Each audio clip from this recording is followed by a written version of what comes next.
shqiptar që nuk do të bashkëpunojë kurrë. Një emër që nuk do të bashkëpunosh me atë. Po jo, nuk ka sepse unë kam biznes fund ditës. Po do bashkëpunoj me këdo. Edhe në Florë do të bashkëpunoj, po thjesht nuk i njoh unë ata që s'kan. Nuk ke asnjë bip asnjë kështu? Jo, fare. Po duhet një pikë. Jo duhet, fjala duhet nuk ekziston hiç. Prapë do pifsh. Ose do njohës tjetër. Dgjoj, Stina shumë good boy. Stina luan në mbrojtje Stina, luan në mbrojtje. Luan shumë mbrojtje. Stina, çuna mendoj që duhet të luftojmë pak më shumë për të nxjerr pak anën e keqe. Ne, përpara se ta bëjmë këtë pyetje, un kam nevojë të pi çik herë. Ti je sigurt që do të bësh atë pyetje ti? Ti sa ishin shumë komfort atë pyetjet. Nuk mendoj me Gracielën.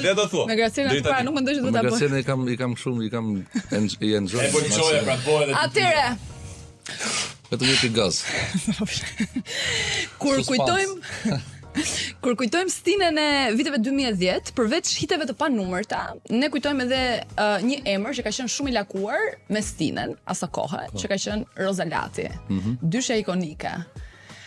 Ju tani secili ka vazhduar jetën e vet, lumturisht të martuar me partner respektiv, po kur i kthesh mbrapa në kohë, çfarë ndjesie i lë Stinës ajo periudhë?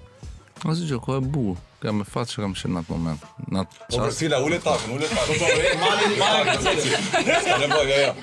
Edhe Chelsea kam.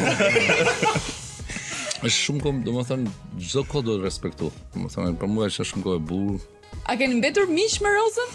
Se ju patët datë daljen, keni patur datë daljen të Dance With Me që ne paktën brezim nuk është se kemi kontakt, as nuk është se jemi miq. Domethënë as nuk kemi Nuk keni më asnjë lloj kontakti, nuk është se keni mbetur pas